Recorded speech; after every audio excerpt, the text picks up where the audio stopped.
bajo. Obviamente todo esto sumado a la clínica, la palidez, la anemia, el tejido celular y toda la debilidad debido a la malnutrición y el síndrome malabsortivo de Sebastián. La ingesta alimentaria, como hemos dicho, obviamente mucha ingesta de alimentos con derivados de la proteína o de trigo, avena, cebada y centeno, y tiene obviamente asociado el tema de mate, jugos y otras malnutrición en cuanto a infusiones y derivados con azúcares. Y bueno, obviamente el diagnóstico nutricional, un síndrome malabsortivo por enfermedad celíaca de baja, con una malnutrición, o sea, un peso con una afectación de talla ya por la mala absorción, y la propuesta terapéutica de lo nutricional, obviamente, adecuarlo para tratar de recuperar primero lo nutricional y después ver lo que se pueda recuperar en cuanto a talla. Bien. ¿Algo más sobre este paciente? Bueno, este paciente en realidad es un desnutrido secundario a una enfermedad celíaca comprobada y diagnosticada. El examen físico ustedes ven, la distensión abdominal, y si le hubiera podido sacar el pantalón o los pañales, no recuerdo, es característico del celíaco la falta de tejido en los glúteos, de masa muscular, ¿no? Es muy característico, por eso hay que ponerlo en la camilla y observarlo parado. Tiene todas las alteraciones de un celíaco, desde la hipopotasemia, por supuesto la anemia, las proteínas bajas, todo es por mala absorción. Y este chico fue al final alimentado con fórmula de hidrolizado para recuperarlo, mejoró, se le puso una sonda nasogástrica. Este chico teníamos un problema en que no quería comer, y una vez que le sacábamos la sonda, nos llevó un tiempo readaptarlo a la comida, pero de ahí en más anduvo bien. Este chico también es grande, tiene una talla baja, moderada, eso no se logra recuperar.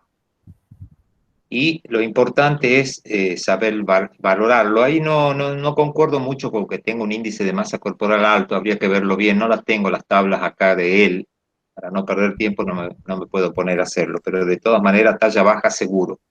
¿Bien? Y la tabla con que sacaron el peso, ¿qué tabla usaron?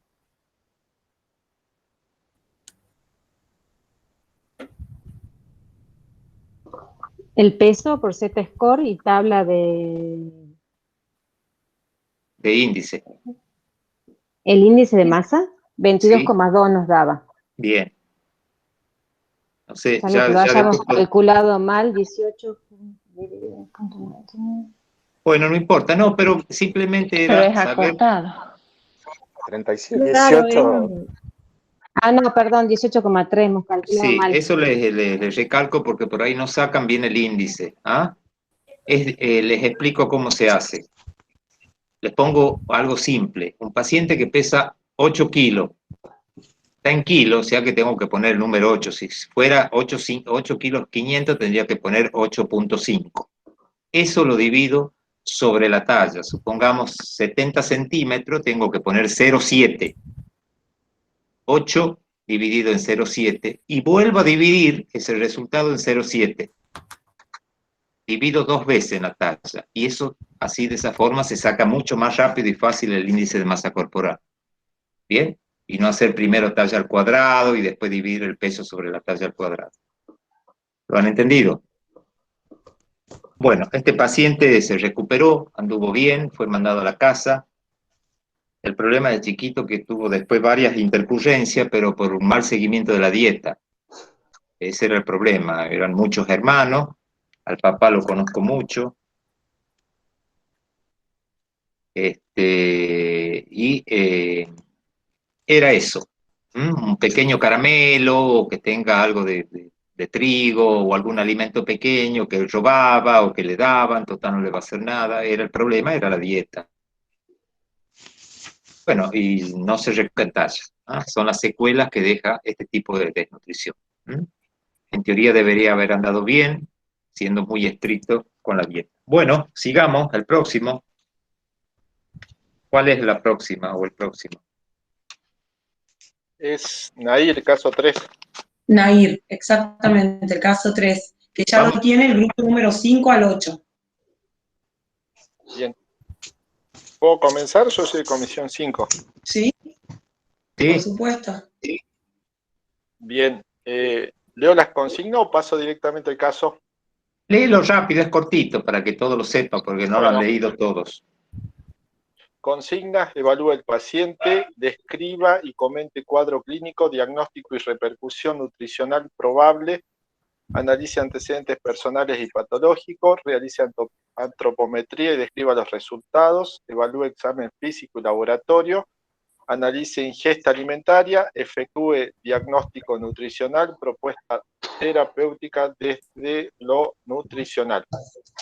Nair es una nena que tiene 1 año y 11 meses, consulta al CAPS, presenta como antecedentes patológicos y familiares infecciones urinarias a repetición desde los 5 meses, constipación importante. Eso no entendimos si era año anterior o ano anterior. Ano anterior, ano anterior. Ano anterior, perfecto. Es una variedad malformativa que predispone a constipación. Bien. Espina bífida, diagnóstico insuficiencia renal crónica hace 1 mes y reflujo vesicoureteral. El análisis que hicimos de los antecedentes fue que esta paciente tiene una malformación congénita, que es una malformación mayor, que podría tener, digamos, percusión desde lo orgánico con espina bífida y el ano anterior como malformación anorrectal, que va a repercutir en condiciones fisiológicas como son la evacuación intestinal y tiene como antecedente un reflujo vesicoureteral que va a condicionar infecciones urinarias a repetición. Esto va a influir directamente en el crecimiento al ponerla la paciente en estado hipermetabólico, con lo cual los aportes nutricionales, lo que esbozamos es que nunca hubiesen sido suficientes si no se controlaba la etiología de base, con lo cual esta paciente, desde verla, desde esos antecedentes, ya tenía predisposición, digamos, a una nutrición deficiente, ¿sí? Los motivos de consulta fueron infección urinaria y fiebre, habla de infecciones urinarias desde los 5 meses, o sea, tenemos una enfermedad, una comorbilidad que predispone al crecimiento. En relación al examen físico, palidez leve, lo explicábamos desde la insuficiencia renal crónica con déficit, digamos, o la evolución natural de cualquier enfermo renal crónico, debido a la anemia de causa que podría ser nutricional o bien renal. Tejido celular subcutáneo disminuido, abdomen distendido leve. En relación al peso, que correspondía a 9.400, hicimos la relación peso-edad y los resultados fueron ubicarla entre el percentil 3 y el percentil 10. El puntaje Z se ubicaba más cercano a los -2 desvíos estándar. En relación a talla-edad, se ubicaba por debajo del percentil 3 y en puntaje Z, -3 desvíos estándar. En relación a la adecuación peso-talla, nos daba una adecuación del 111%. Y nuestra conclusión fue la siguiente, que esta paciente probablemente tenía una desnutrición crónica por las comorbilidades presentes, ya sea orgánicas y funcionales, y que en el examen de un paciente con mielomeningocele en realidad tienden a tener sobrepeso, con lo cual el peso, la talla nos correspondía a un paciente de 10 meses, y haciendo la relación, la adecuación peso-talla nos dio un 111%, o sea, un niño armónico, con lo cual al examen visual primario no parecía un chico desnutrido, pero cuando uno hacía el análisis previo de las comorbilidades, de la evolución natural de este paciente, nos dábamos cuenta que sí estábamos ante un paciente con una desnutrición crónica. En relación, bueno, circunferencia de la cintura no teníamos. En el análisis de laboratorio a priori justificamos la hemoglobina de 8,6 a la evolución natural de la enfermedad renal crónica. Si bien tenía una urea de 40, un calcio de 10, sabemos que en los cuidados primarios de los pacientes con enfermedad renal crónica son 2 puntos a tener en cuenta: la anemia, como así también los trastornos metabólicos del calcio y del fósforo, pero bueno, lo analizamos desde ese lugar.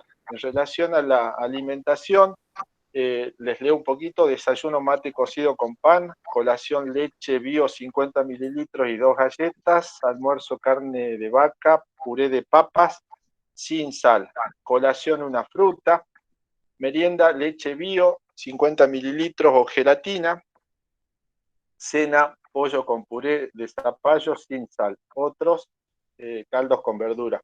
Lo analizamos desde la perspectiva del enfermo renal crónico con una dieta adecuada digamos, al aporte de sodio, con lo cual el aporte diario aparentemente estaba restringido. En relación a los aportes de la leche, lo creímos insuficiente, pero adecuado a la enfermedad renal crónica, donde uno evita la sobrecarga de fósforo. Y en relación a la carne vacuna, sopesamos, digamos, el crecimiento sobre el aporte proteico que tendría que recibir entre 1.8 y 2 gramos kilo día, con lo cual, si bien es un paciente que sabemos que la sobrecarga proteica puede tener repercusión sobre el filtrado, uno sopesa el crecimiento versus la enfermedad y actuaría sobre la etiología de la enfermedad tratando de modificarla. Y el diagnóstico nutricional, lo dije hace ratito, pero es un paciente de evolución crónica con una desnutrición crónica en donde el peso se adecuó a la talla en relación al tiempo. Bien, muy bien el análisis que han hecho, ¿eh? Es muy correcto. Muy bien. ¿Alguien más que aporte algo diferente?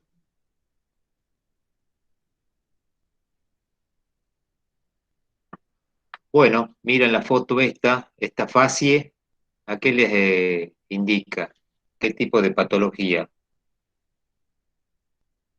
Esta fascie. Pálida y así. Patología renal. Como para que, cómo va concordando todo, esa carita botagada, si bien no recuerdo en la parte renal en qué tratamiento está, la verdad que no recuerdo. Es muy correcto lo que han dicho, tiene que estar comiendo sin sal, la papa por ahí aporta un poco más de fósforo, pero bueno, con eso estábamos. La leche es insuficiente porque es poca cantidad y las calorías son igual que cualquier fórmula. Ahí lo que se hace es aumentar la concentración de la leche y bajar el volumen, como para lograr una cantidad proteica o suplementar con otras cosas. La hemoglobina se explica de ambos motivos, renal y nutricional, es correcto. Y por supuesto, si uno la ve y no conoce la edad, parece una chica armónica porque tiene un peso adecuado para talla. Ahora, cuando se pone a evaluar la talla-edad, se da cuenta que es retraso en el crecimiento bastante crónico que se debe haber dado fundamentalmente por lo renal. Estaba muy condicionada por sus infecciones urinarias, a repetición, no recuerdo en qué instancia estaba el tratamiento de su reflujo vesicoureteral, pero han hecho un análisis muy bien, muy complejo, profundo, y cómo se aborda ese chico desde lo nutricional también es diferente al anterior. ¿Ah? En cuanto a reducción de líquidos, aporte sin sal, las proteínas por ahí del RDA, que es lo mínimo necesario, un poquito más priorizando el crecimiento y no siendo tan tacaño con la enfermedad renal. Muy bien el aporte que han hecho, muy bien la valoración, así que buenísimo, muy bien analizado. Así se sientan, se inflen. Doctor Tolaba. Muy bien, sí. Un aporte por ahí de lo nefrológico. Sí. Generalmente los pacientes con espina bífida o mielomeningo suelen ser poliúricos, por lo cual no es tanta la restricción hídrica que tienen que tener. Claro. Y en cuanto al fósforo, son pacientes que tienen fósforo o fosfatemia normal a baja. Con la misma poliúrica. Es otro concepto que puede tener. Bien, buenísimo el aporte. Sí. Bueno. ¿Podemos acelerar, René? Y mira, estoy sentado, más rápido no puedo. Tranquila, no seas ansiosa, tranquila, Susana, relájate. Es que después no vas a querer dar lo otro, que es importante que dé. Sí, lo voy a dar, tranquila. Confía en mí. Confía en la gente. Bueno. Tranquila. Bueno, chicos, el próximo. ¿Quién era? ¿Quién queda? Pedro. Queda el caso de Lucía, creo. ¿Cuál era al final, Pedro o Lucía? Lucía, porque Pedro era el nene de obesidad que no lo íbamos a Pedro, abordar. Bueno, no, Pedro era otro, no importa. Lucía, ¿qué dicen de Lucía?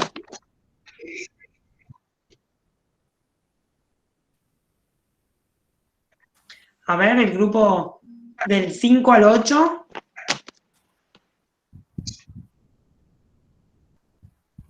Ahí la tienen a Lucía. Todas las fechas son del mismo año porque tenía máquina del celular, bueno, por eso acaba ahí.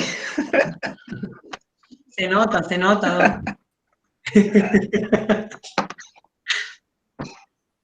Bueno, Lucía es una niñita con parálisis cerebral que se interna frecuentemente, ya sea por causa de constipación, bolo fecal, o a veces por convulsiones, depende del tipo de morbilidad que tenga para la internación. En estos casos es una chiquita que tenía cuadros de infecciones urinarias a repetición, propio de estos chiquitos, y cuadros respiratorios leves. De todas maneras, si ustedes ven, aprovechar la foto en el examen físico, en primer lugar, ahí yo estoy haciendo el pliegue en el abdomen y no es buena la foto, pero no tiene nada de grasa subcutánea, no hay tejido celular subcutáneo, muy poquito, pero algo hay. Y lo que sí, el adelgazamiento de estos chicos se debe a la gran atrofia muscular. Hay una pérdida importante muscular, pero no se debe a veces a lo nutricional.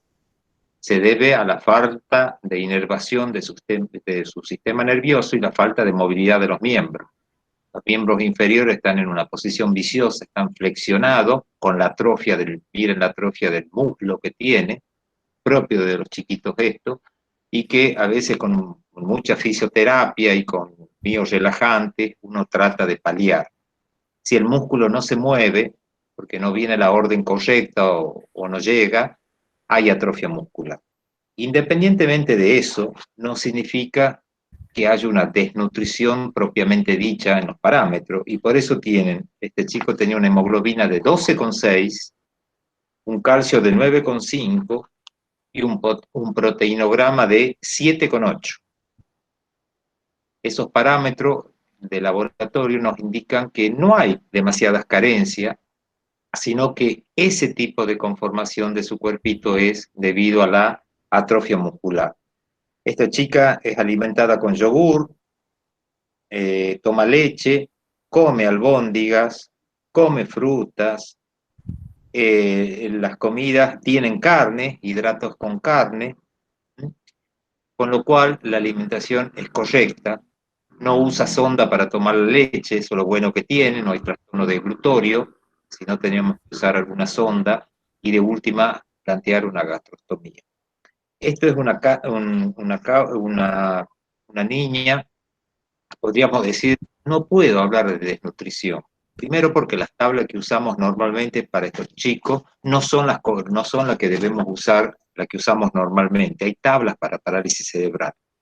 Por ahí en algún momento hablamos de eso y hay tablas específicas para estos chicos de acuerdo al compromiso neurológico y la edad que tienen. De todas maneras, se hace soporte nutricional, van una vez al mes.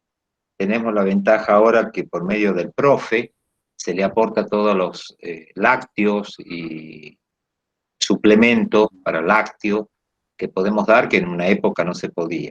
Pero si ustedes ven, es una chica que nutricionalmente, desde el punto de vista laboratorio, está bastante bien, pero claro, alguien que no conoce y la ve así, le saca una foto y dice la desnutrición en Tucumán.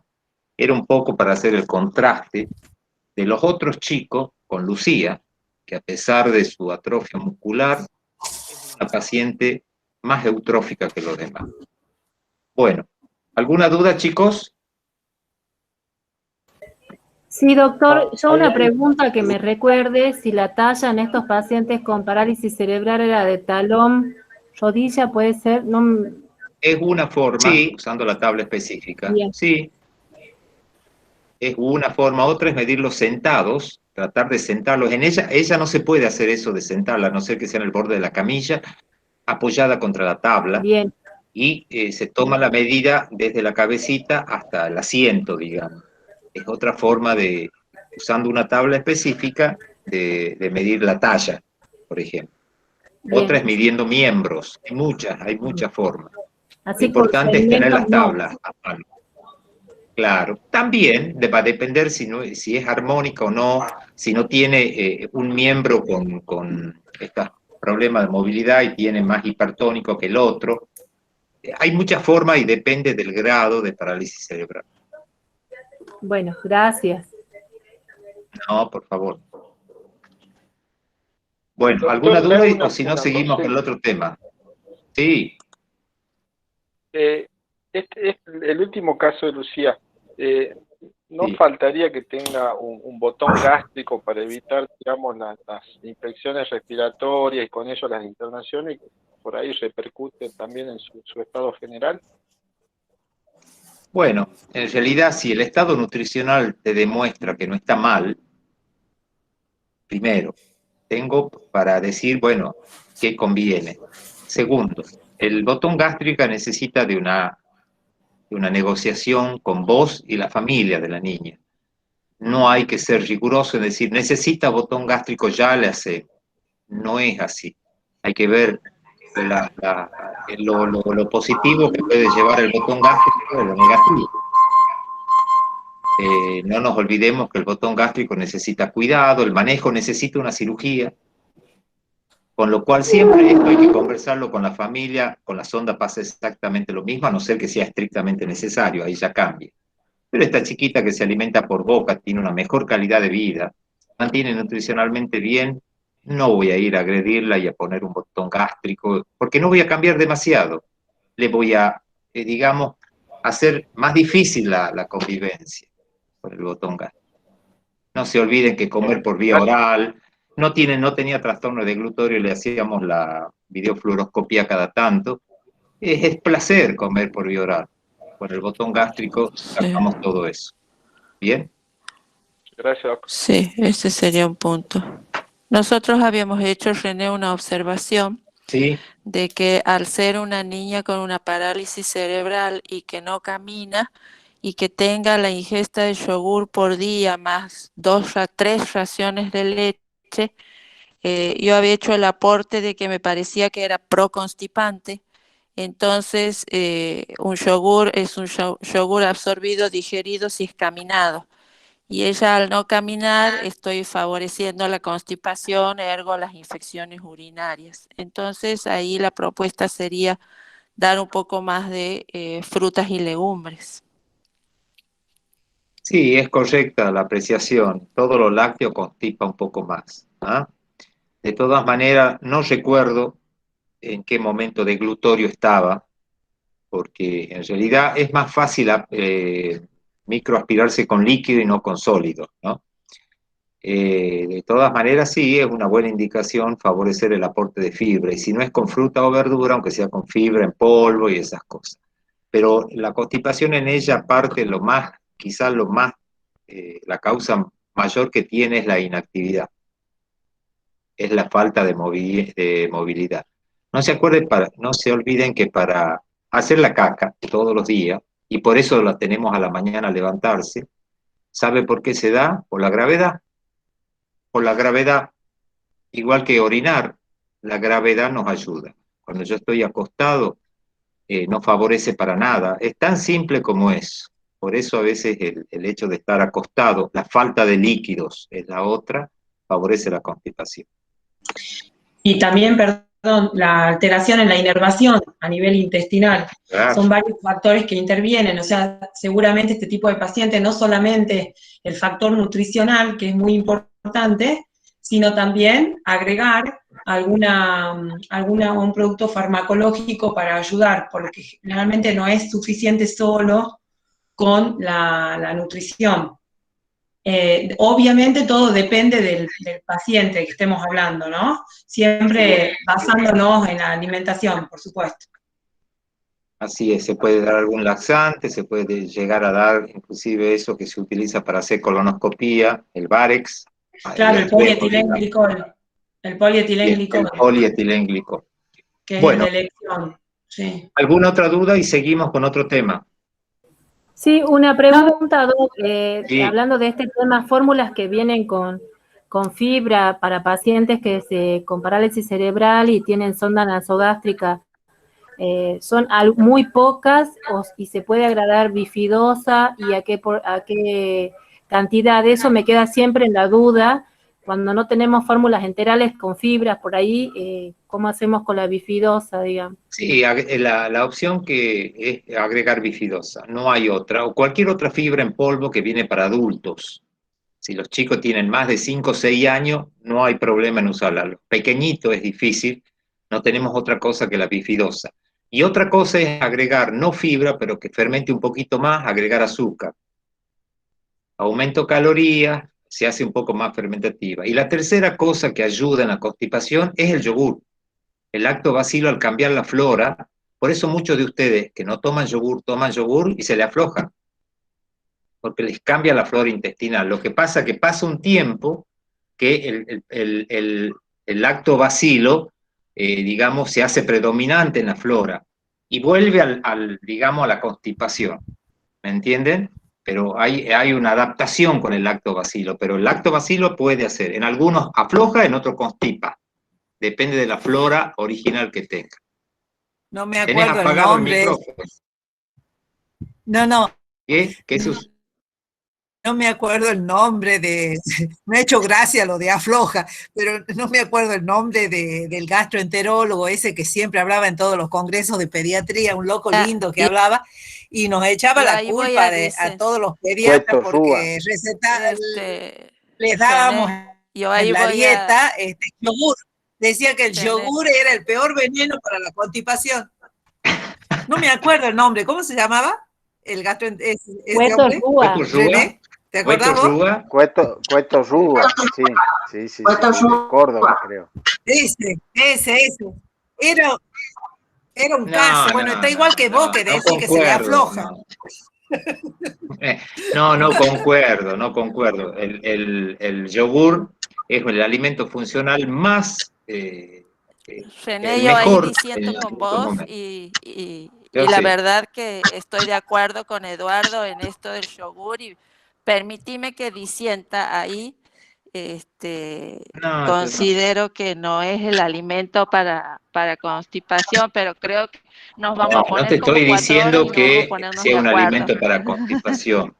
No es que con el yogur se curan los constipados. Esto era un poco de chiste. Esto era un poco. No. Él habla. Para relajarnos. Me ha encantado lo que dice René de que se relaja. Claro, él habla de las 4 comidas, 4 ayunos, fe, fuerza, franela y firmeza, y habla de esto de por qué el yogur no, pero bueno, es largo de contar. Sí, lo que pasa es que, a ver, yo lo que les digo es algo. En ninguno de los casos tenemos que ser tan estrictos de ponernos barreras para eso. Tenemos que ser más amplios. Él era muy cerrado con respecto a esto y no todo es igual. No todos los chicos son iguales, no todas las familias, no todas. Entonces, en ese aspecto es que la verdad que era demasiado exagerado, pero uno escuchaba la charla porque nos moríamos de risa. Bueno, ahora seguí, René. Dale, debe haber caído mal el yogur varias veces y de ahí ha hecho un pequeño... No, el yogur... Ha hecho un trabajo científico sin evidencia científica. No creo, el yogur es el alimento funcional mejor que tenemos en la actualidad. Por supuesto, hay muchos tipos de lactobacilo. Lo ideal es el mejor lactobacilo, el mejor calidad y la cantidad de lactobacilo que tiene. No son iguales todos los yogures, pero es uno de los mejores alimentos funcionales por el aporte de calcio, vitamina D y mejora en la flora intestinal. Les aviso, está uno de los primeros. Bueno, de todas maneras, en algunas personas puede dar constipación, no te lo voy a negar, depende de la flora que tenga. Y al cambiar la flora le puede dar constipación, ¿sí? O diarrea. Bueno, Vamos al siguiente tema. ¿Cuál damos? ¿Están bien todos? Seguimos con la desnutrición, pero vamos a abordar ya otra cosa. Paciente nutricional, con déficit nutricional internado, y cómo lo valoramos, qué hacemos, cómo es el tratamiento. Hablamos de una desnutrición aguda, por supuesto, no lo que hablamos antes, la crónica, con sus consecuencias, ese tipo de desnutrición. Siempre hacer una buena valoración del estado nutricional es básico. Esto siempre vamos a caer en lo mismo, los 4 ítems: antropometría, clínica, laboratorio y el registro alimentario del paciente. Y se define malnutrición adquirida a veces en el hospital, el desequilibrio de nutrientes contraído durante la hospitalización y que puede ocurrir con o sin desnutrición previa. Bien, este es un gran capítulo que ahora tenemos muchos menos, quizás está pasando no en las salas, sino en las terapias, chicos de internaciones muy prolongadas, en las terapias intensivas fundamentalmente, pero que todavía podemos ver. Estos son los porcentajes que se ve de bajo peso, emaciación, baja talla, sobrepeso y obesidad. Eso no importa, sigamos. El más fuerte predictor de la malnutrición, sobre todo hospitalaria, en la admisión cuando ingresa un paciente, es la presencia de alguna enfermedad de base. Eso sí es que siempre hay que tenerlo presente. Estos chicos con parálisis cerebral, con una cardiopatía congénita, un chico con una enfermedad neoplásica, ya me está hablando, o quirúrgica severa, de una presencia de una probable desnutrición y hay que actuar rápido, ya sea por vía oral, por vía enteral o por vía parenteral. Bien. A causa de la desnutrición aguda, son muchas, disminución de la ingesta. Ahora tenemos internado, la gran mayoría es desnutrido, no agudo, pero digamos que necesitan intervención, son los trastornos de conducta alimentaria, que tenemos que recurrir a sonda, chicos adolescentes, y la verdad con pérdida de peso de 15-20% del peso total. Y en poco tiempo a veces. Pero hay muchas, todas las que están viendo ahí en cuanto a la ingesta, mala utilización de nutrientes, inflamación sistémica, insuficiencia hepática que cada vez vemos menos, síndromes malabsortivos todavía más, intestino corto también vemos mucho menos, fibrosis quística sí vemos, enfermedad celíaca en general si andan bien con la dieta no pasa nada.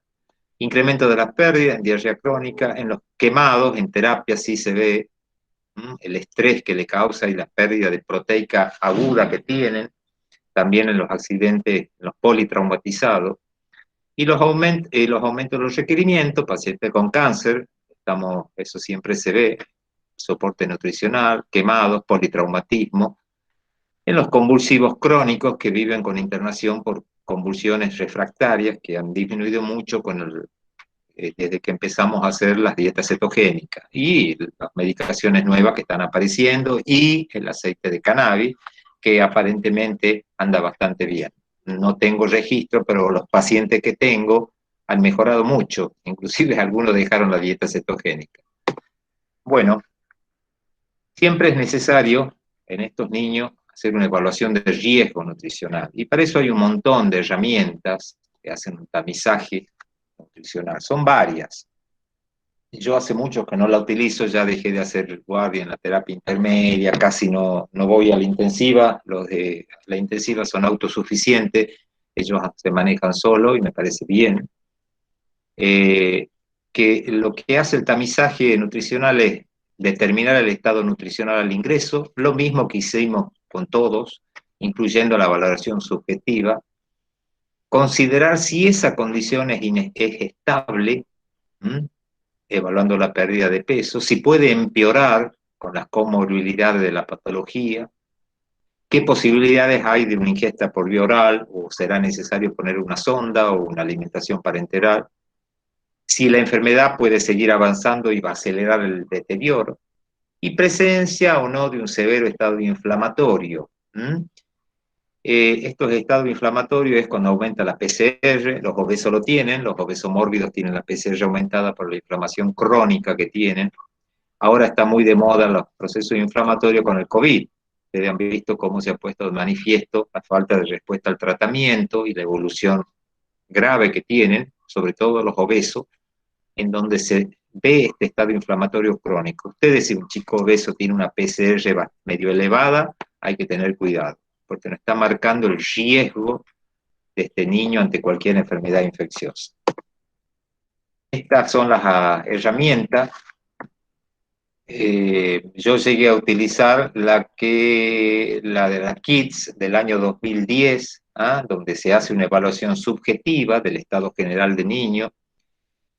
Se ve el cambio de peso, se le da mucho valor en el del tiempo determinado y de ahí se puede clasificar los cambios en la ingesta y el riesgo de enfermedad. Pero todas son válidas, todas hay que aplicarlas, todas llevan tiempo. Es necesario tener una licenciada de nutrición para que haga un correcto interrogatorio sobre la ingesta alimentaria, los últimos 3 días, la última semana y una serie de cosas. Pero todas están validadas y pueden ser usadas. En cuanto a la evaluación clínica, bueno, hay que interrogar todos los antecedentes personales, familiares, patológicos, su desarrollo, síntomas y signos que sugieren mala absorción, presencia de síntomas o datos de laboratorio que indiquen pérdida de nutrientes, ya sea por vómito, por diarrea, dosar de electrolitos, el fósforo, el magnesio. El examen físico minucioso en cuanto a la cantidad de grasa subcutánea, masa muscular, el trofismo muscular de los miembros, presencia no de edema, la distensión abdominal y las diarreas. Por supuesto, también averiguar sobre lo social, el juego, la actividad física. Esto es mucho lo que se hace sobre todo en los chiquitos con diagnóstico de neoplasia, desde leucemia y otros tipos de cáncer. La evaluación antropométrica, se utiliza el peso, se utiliza la talla, siempre utilizando la comparación de los dos, peso para talla. La circunferencia del brazo sirve bastante porque mide masa muscular y masa grasa, los dos componentes, y en algunos casos la circunferencia de cintura en pacientes que están con sobrepeso. En los menores de 1 año, esto es importante que se acuerden, el peso-edad refleja masa corporal alcanzada de acuerdo a la edad que tenga, y la longitud, el crecimiento lineal alcanzado también con la edad cronológica. Bien, y ahí están los indicadores de puntaje entre los dos, puntaje Z y percentilo, con lo cual yo puedo hablar de normal, en riesgo, bajo peso o ir a bajo peso severo o baja talla severa, de acuerdo a la patología de base que tiene el niño. En los mayores de 1 año, ya se utiliza la relación peso-talla e índice de masa corporal, comparando ambos valores, y tienen ahí también, tanto en puntaje Z como en percentilo, la posibilidad de clasificación antropométrica en base a este parámetro de riesgo, bajo peso o bajo peso severo o baja talla. Este es un porcentaje que se utiliza mucho en la parte de niños con patología neoplásica. La pérdida de peso en el tiempo. No es lo mismo perder 1 o 2% en una semana que perder un 5% en el mes. Es mucho más grave la primera. Entonces, esta tablita, que es fácil de tenerla, es muy útil, se la sigue usando. Hay que ver en qué tiempo ha perdido peso y poder sacar si es una pérdida significativa, pérdida severa, y de acuerdo a eso establecer su riesgo nutricional. Bueno, la evaluación de la ingesta, como hacemos siempre, lo hace la licenciada en nutrición, puede ser el cálculo de lo que ingresa, puede hacer el cálculo de lo teórico que necesita, y ya vamos a ver que la meta calórica acá es útil, eso que hacen siempre los residentes, en lo que se suman las necesidades calóricas basales, más el incremento por patología. Y la evaluación de laboratorio para todo paciente, que incluye pacientes desnutridos, fundamentalmente hacer hincapié en los electrolitos, sodio, potasio, calcio, fósforo, magnesio, un estado ácido base si hace falta, urea, creatinina, Albúmina, prealbúmina y proteinograma total. La proteína C reactiva para valorar inflamación, no se olvide. El perfil lipídico si hace falta. Y bueno, algunas veces lo que podemos hacer, si podemos hacer, dosaje de vitamina. Luego de un diagnóstico correcto y oportuno, hay que empezar con el tratamiento. Primero saber si se puede hacer el tratamiento alimentario por la vía oral. Ver si los síntomas o signos afectan la ingesta. Eso es lo primero que tengo que valorar. ¿Se puede hacer por vía oral? No, puede ser que se pueda hacer por vía oral, pero que la ingesta sea insuficiente, con lo cual lo mismo voy a tener que recurrir a otros procedimientos. Adecuar la dieta, el plan alimentario al estado clínico.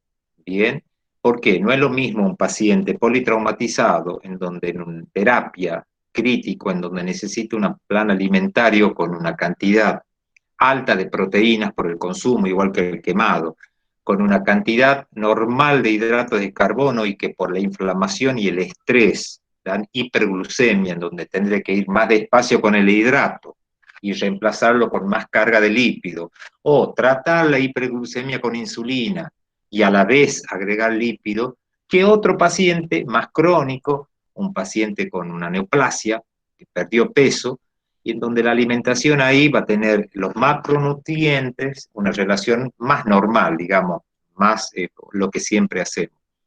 Entonces hay que adecuar al estado del paciente, al diagnóstico del paciente, el plan alimentario. Un paciente respiratorio, por ejemplo, no podemos aumentar los carbohidratos como fuente calórica, porque si aumentamos los hidratos de carbono, me altera el cociente respiratorio, con lo cual aumenta la CO2 y se me complica el cuadro respiratorio. En esos pacientes, lo mejor es aumentar calorías con grasas, una gran cantidad de grasa. Y así, en cada diagnóstico, en cada patología, hay un soporte nutricional específico. Por supuesto, hay suplementos hipercalóricos para ser pasados por boca, sino por vía enteral, a través de sonda, y adecuados a la tolerancia. Puede ser una fórmula sin lactosa, puede ser un hidrolizado, va a depender del intestino y de lo que uno presupone cómo están sus condiciones orgánicas.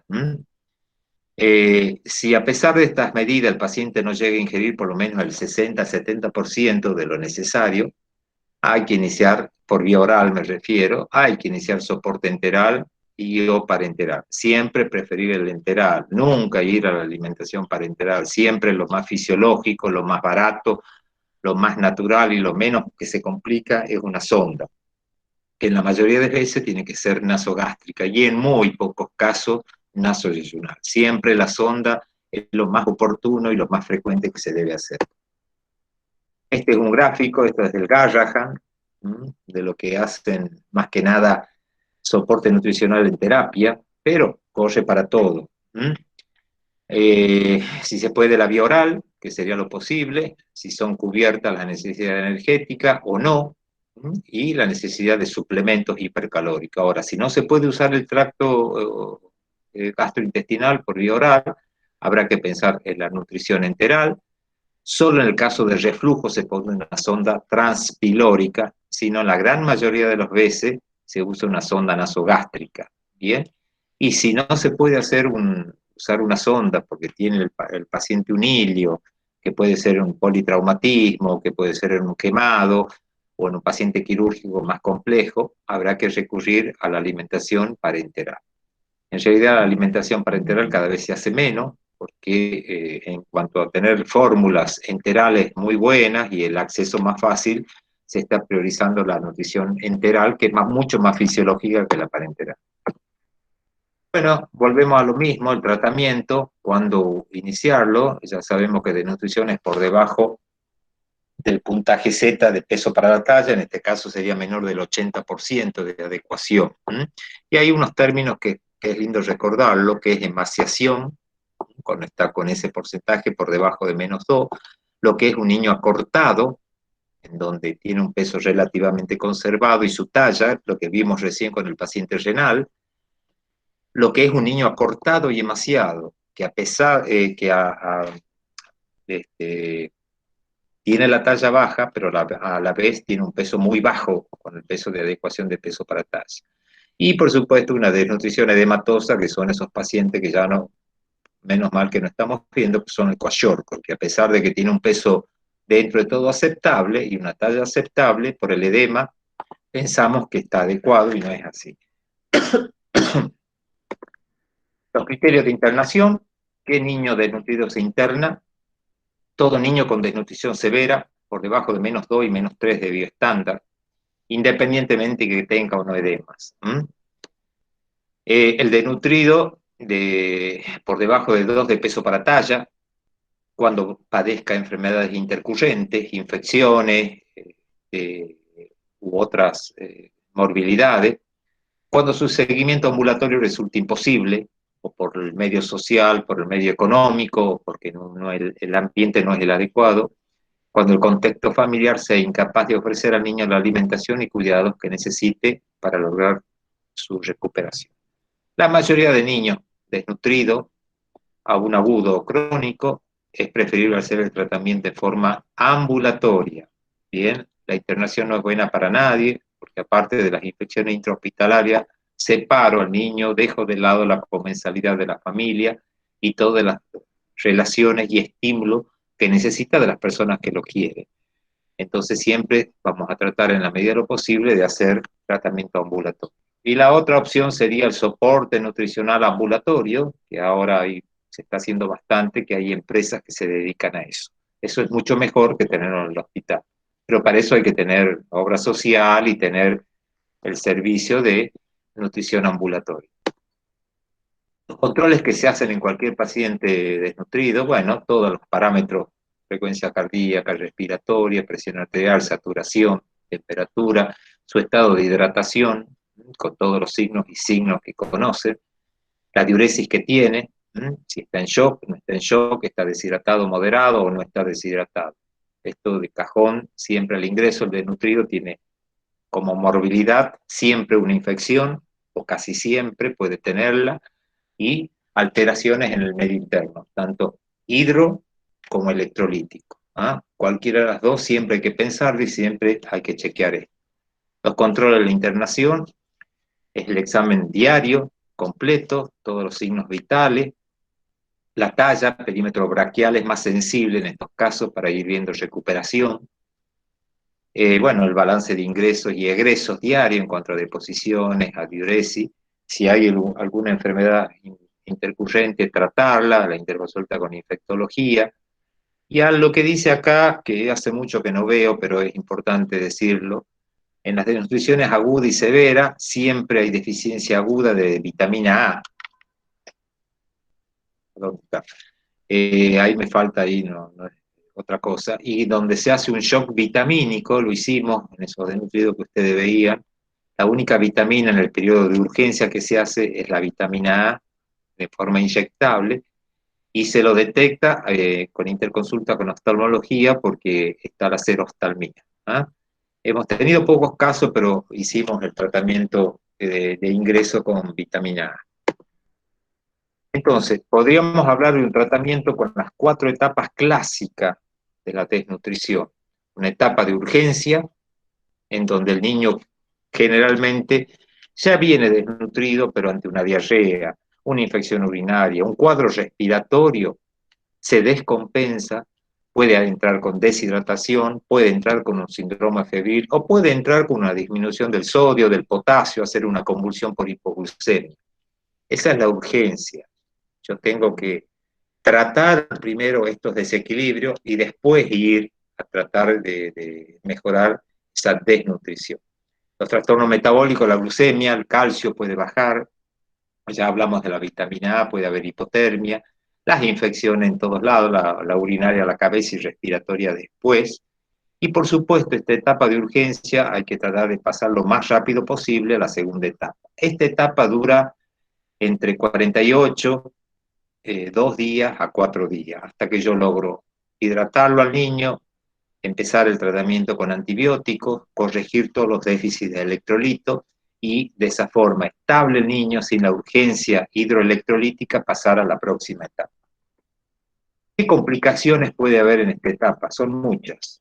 Hipoglucemia, por ejemplo, Los pacientes proteico-energéticos como el kwashiorkor se descompensaban hacia la hipoglucemia. Yo conozco pacientes con intestino corto y otras patologías que hicieron paro cardiorrespiratorio por hipoglucemia en la sala, en donde a la vez de pasar un flujo importante de glucosa, de por lo menos 8 miligramos, de 6 a 8 miligramos kilo minuto, hay que hacer a veces correcciones con el glucosado hipertónico. Hipocalcemia generalmente no se da de inicio, se da después cuando comienza la etapa de realimentación. Cuando yo le empiezo a agregar proteína, se produce el efecto de que disminuye el calcio libre y con lo cual aparecen los signos de hipocalcemia, que es la tetania. Pero puede haber una hipocalcemia en donde da otras alteraciones desde el punto de vista cardíaco y otras cosas. Hiponatremia, en general no nos da mucho problema, se debe corregir, con un ionograma me doy cuenta, sin exigir muchísimas cantidades de sodio, sino en forma lenta, con una hidratación normal, con la que usamos normalmente de ahora de 60, el equivalente por litro de sodio, que es un SGK2 le llamamos nosotros, andan muy bien. El tratamiento de la deshidratación en estos chicos es el mismo que cualquiera, y cuando hay shock, el mismo tratamiento que cualquiera, sabiendo que se va a edematizar mucho más si es un desnutrido proteico energético, pero el tratamiento hay que sacarlo del shock. Caso de hipocalemia severa, se puede pasar solo en terapia con monitoreo, una concentración de potasio mayor a 40 milequivalentes por litro. ¿Bien? Y siempre tratar de dar por vía oral alguna medicación que venga con potasio. Antes usábamos el cloruro de potasio, que era intomable, no sé si habrá ahora, ya no manejo mucho la sala, pero alguna medicación que tenga potasio para dar siempre el aporte por vía oral. La acidosis se corrige normalmente con la fisiológica, cuando yo expando, cuando yo mejoro la hipovolemia, empieza a funcionar el riñón, el niño orina, y a veces la acidosis leve se corrige. Si es una acidosis por arriba de menos 10 de exceso de base muy sintomática, habrá que hacer corrección con bicarbonato. La verdad que ya ni me acuerdo la dosis de la corrección con bicarbonato, pero habrá que hacerlo.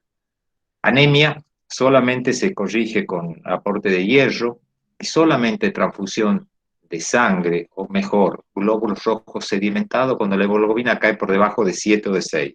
Si no, nunca hacerlo de entrada, porque me va a descompensar todo el sistema metabólico de esos chicos que vienen desnutridos, más si son desnutridos crónicos. Si son desnutridos agudos, más vale que no hay que esperar mucho, y si hay una hemorragia, seguro que hay que hacer una transfusión o sangre entera.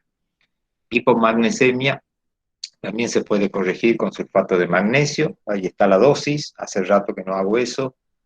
Se puede, la vitamina A se puede dar por vía oral, después del shock vitamínico si es necesario, si no, dar por vía oral entre 100.000 a 200.000 unidades durante 2 días. Ahí está lo del shock, siempre la expansión con solución fisiológica. Si no hay mejoría se repite y se puede repetir hasta 3 veces sin ningún problema. Tener cuidado en el desnutrido, primero que siempre va a aparecer edema después, y segundo, el problema es la sobrecarga, sobrecarga hídrica, de esa volemia baja, compensada, adaptado, y yo de pronto, porque se deshidrata más y entra el shock, trato de poner más cantidad de líquido. Pero bueno, eso es un escalón que hay que estar con mucho cuidado. Los chicos que no necesitan, que no tienen shock, para hidratarlos se usa cualquier solución normal endovenosa, el SGK2 que usamos anda perfecto, o si no, el plan B de la OMS, con sales de hidratación oral, como si fuera un chico moderado, 10%, en forma oral. Y aún, si no se puede por vía oral, por vómitos, con la sonda. Anda muy bien, una corrección que no va a traer aparejado infecciones, nada, el costo es bajo, y anda muy bien. Las sales de hidratación corrigen cualquier tipo de deshidratación. Si el paciente tiene mucho edema, ahí va a haber que tener cuidado en la concentración de sodio, no bajar el sodio, pero hacerlo mucho más lento, en vez de hacerlo en 24 horas, en 48 horas. Bueno, esto es lo mismo, cómo se corrige el potasio, la deficiencia de magnesio, no se olviden que afecta al potasio y que hay que tener cuidado en las correcciones, o sea que siempre hay que tratar de aparte de corregir la hipopotasemia, valorar la cantidad de magnesio y corregir el magnesio. No se olviden que la hipopotasemia o hipocalemia altera el electrocardiograma, se puede hacer diagnóstico, puede dar arritmia, ¿bien? Y siempre tratar de corregir si hace falta endovenoso, pero después la cantidad de dar oral todos los días, el potasio por vía oral, que tiene muy buena absorción. Bien, ahí está el tratamiento de la hipomagnesemia, ahí están las dosis, yo ya no lo hago, ni me acuerdo, pero el que lo quiera tener y el que maneje terapia intensiva, están las dosis necesarias. La hipoglucemia es otra complicación importante, ya dijimos que aumentar el flujo de 6 a 8 miligramos kilo minuto, corregir con dextrosa hipertónico si hace falta. La acidosis, ya hablamos de eso, solamente se indicará bicarbonato de sodio en acidosis metabólica severa, y estamos hablando de un exceso de base de menos 12, menos 14. No se olviden que el bicarbonato, aparte del problema que puede tener por su causticidad al inyectarlo, puede aumentar la sobrecarga de sodio, porque lleva sodio, bicarbonato de sodio.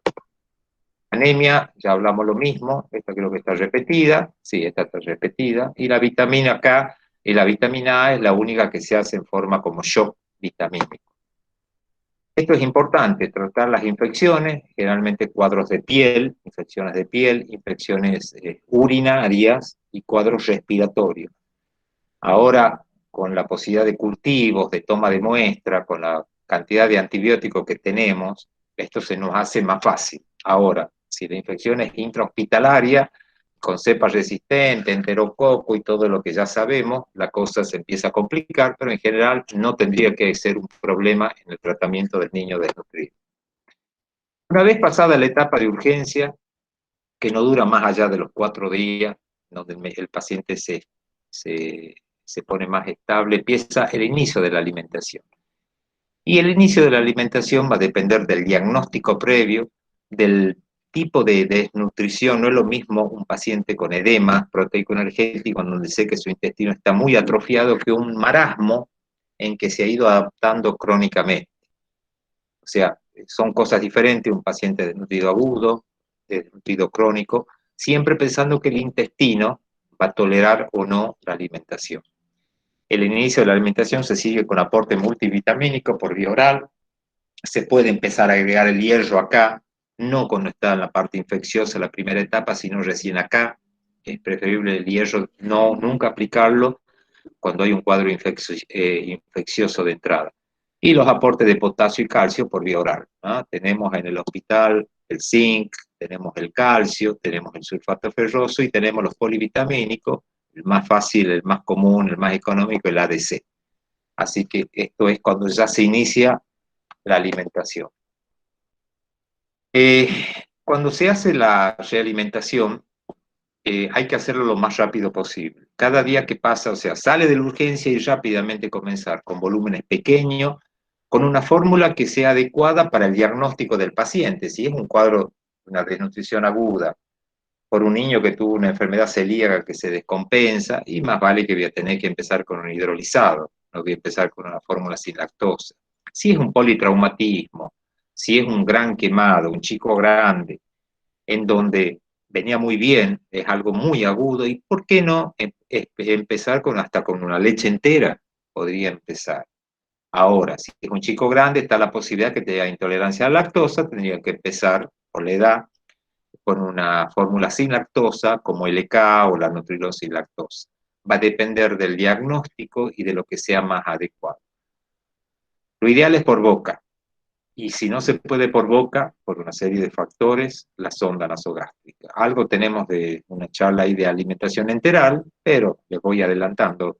La sonda es el mejor descubrimiento a la par de las sales de hidratación oral, ¿eh? Son una de las cosas que más nos ayudan en el tratamiento de los niños, no solamente por la desnutrición, ¿eh?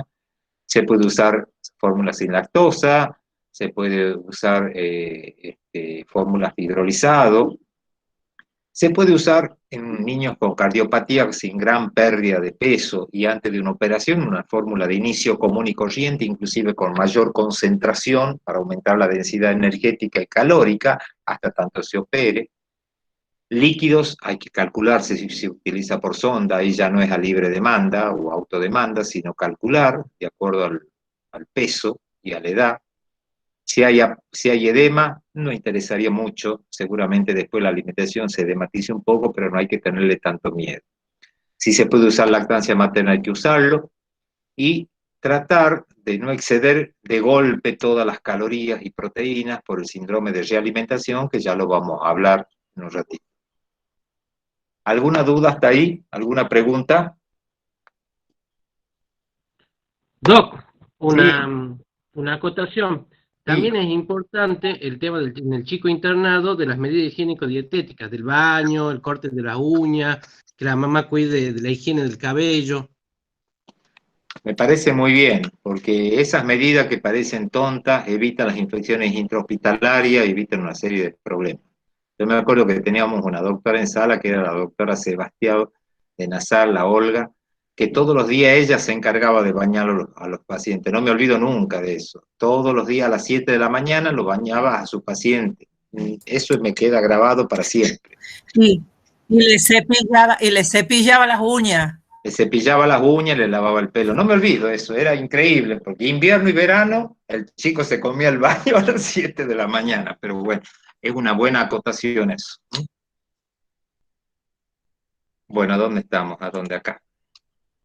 Es importante el peso diario del niño para ver la evolución, y en cuanto a la ganancia de peso, cuando ya estamos en esta etapa que puede empezar o en la próxima, cuando consolidamos la ganancia de peso, saber que lo ideal sería entre 8 a 10 gramos por kilo y por día de aumento de peso, que se considera un catch-up, o sea, un aumento satisfactorio en la recuperación del desnutrido. 8 a 10 gramos por kilo y por día. Un chico de 10 kilos tendría que aumentar 80 gramos, se considera bien. Con que aumente 50, 60 ya es bastante aceptable. Esta es una ayuda importante para saber cómo va la evolución del tratamiento.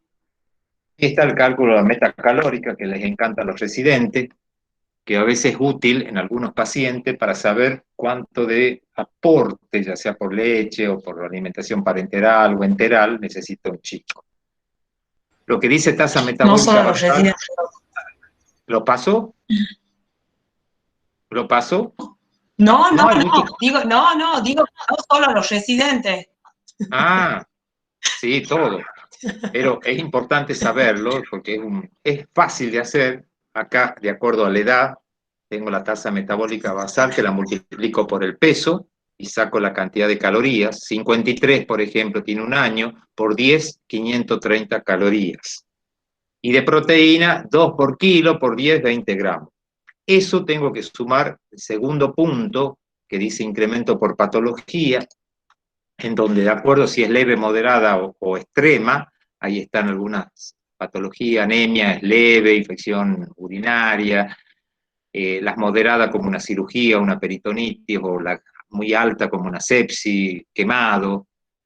Le agrego un porcentaje de la tasa que acabo de sacar. Si yo he sacado, no me acuerdo cuánto sumó recién, pero 500 calorías, en una leve le aumentaré un 10%, son 50 calorías más. Le voy sumando a lo que voy sacando. El punto, a ver.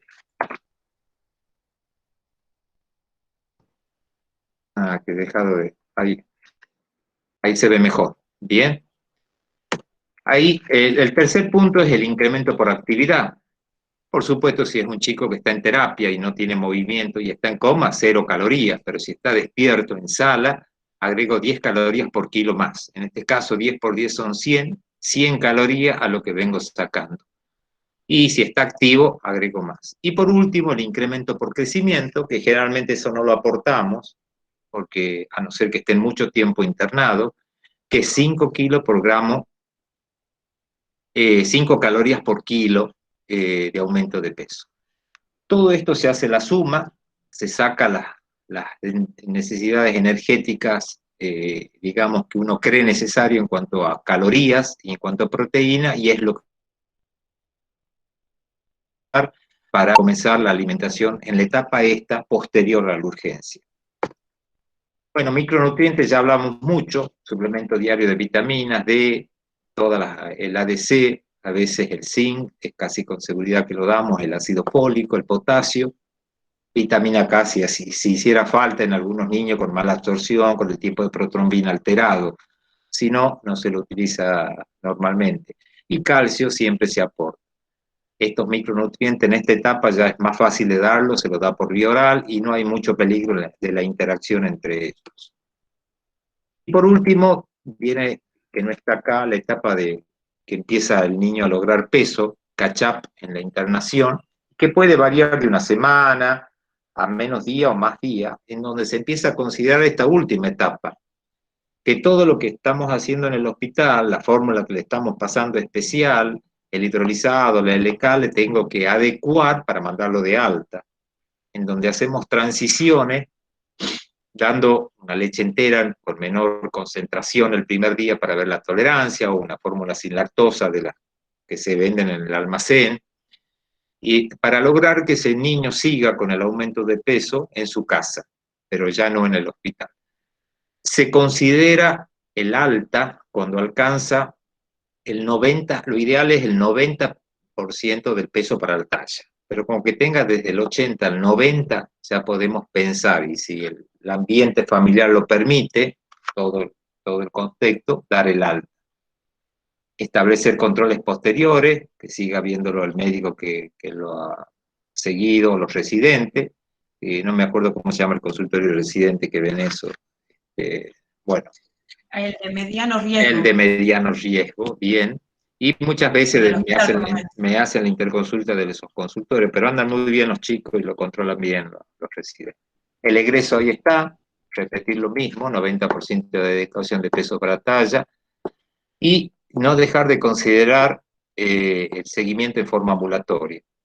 Por lo general, hay que hacer lo más temprano posible el egreso, que haya completado, que tenga el tratamiento antibiótico completo, porque a veces no lo hacen en la casa, que presente en general una ganancia de apetito, que puede seguirse con sonda inclusive y por vía oral, que tenga una ganancia de peso adecuada, desaparición de edema, y que se pueda mantener la suplementación de micronutrientes domiciliarios. Todo esto hay que evaluar, tiene que ponerse uno en contacto con el CAPS, tiene que tener un seguimiento con el médico de CAPS y a la vez con el médico del hospital. Esto es lo que se hace normalmente o lo que se debería hacer. Ahora en pandemia esto ha quedado de lado, por supuesto. ¿Cuáles son los errores que se cometen frecuentemente? Evaluaciones muy superficiales, sin considerar alteraciones electrolíticas y ese tipo de cosas. Síndrome de realimentación es uno. Hemos tenido muy pocos casos, yo te diría casi ninguno, pero puede pasar, ya lo hablamos. Pretender que rápidamente se vayan los edemas, y eso necesita tiempo y no apurarse. Insuficientes calorías, realimentación apresurada, hay que ser paciente. Falta de supervisión en la administración de alimentos.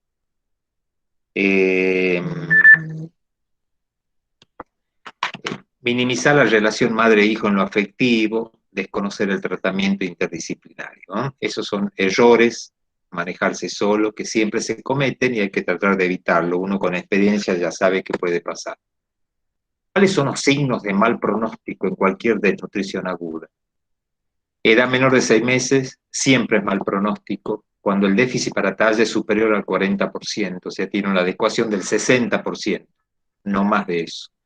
Lesiones cutáneas extensas, mucha deshidratación y alteraciones metabólicas, ictericia, porque ya hay un compromiso hepático fundamentalmente por una sepsis, proteínas totales menores de 3 o albúmina de 1,5 es de muy mal pronóstico, anemia severa, infecciones intercurrentes, sobre todo las intrahospitalarias, y cuando en los chicos esto de golpe aparecen taquicardia o dificultad respiratoria. Mucho de esto que yo les hablo es en la etapa de urgencia, no después. Cuando ingresa el niño y puedo tabular alguna de estas cosas, me puedo dar cuenta que puede haber un mal pronóstico. Bueno, ¿Alguna duda sobre esto?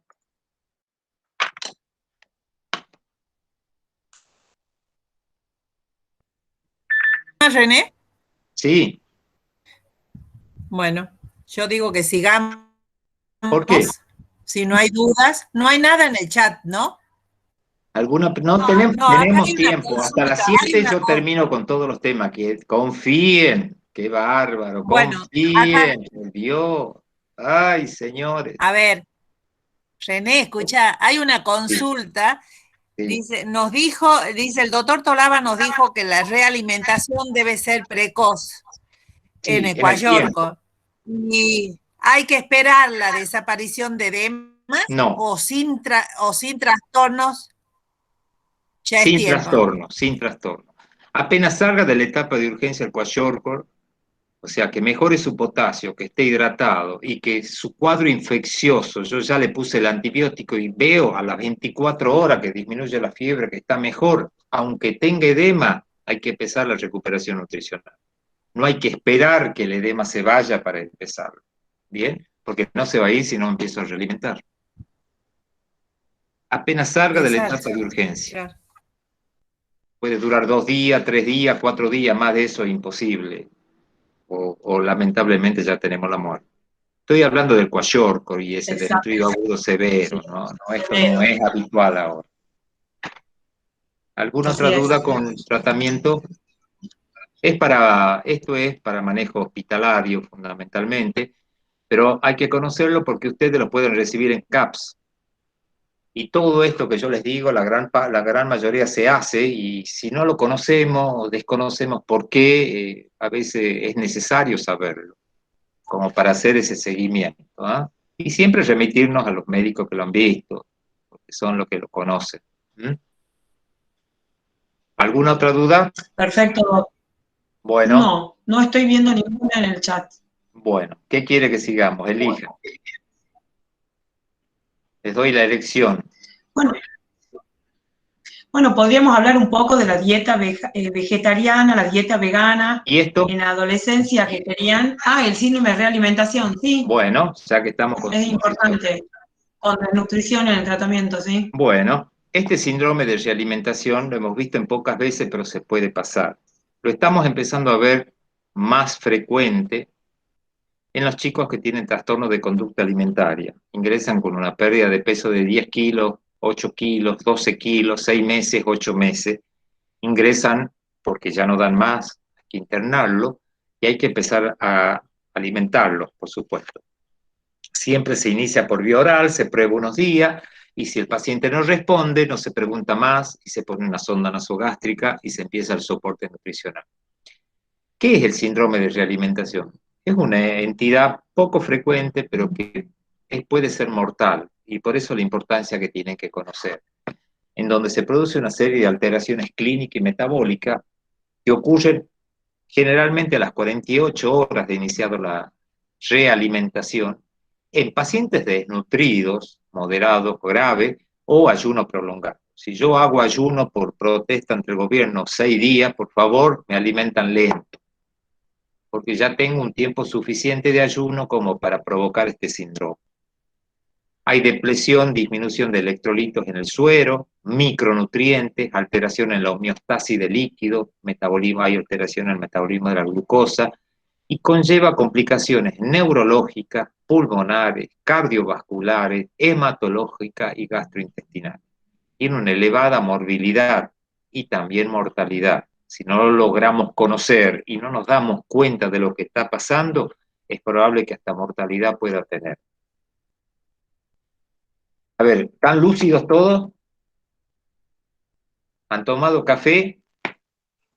Cuando termine... Sí. Más o menos me parece. Más o menos me parece.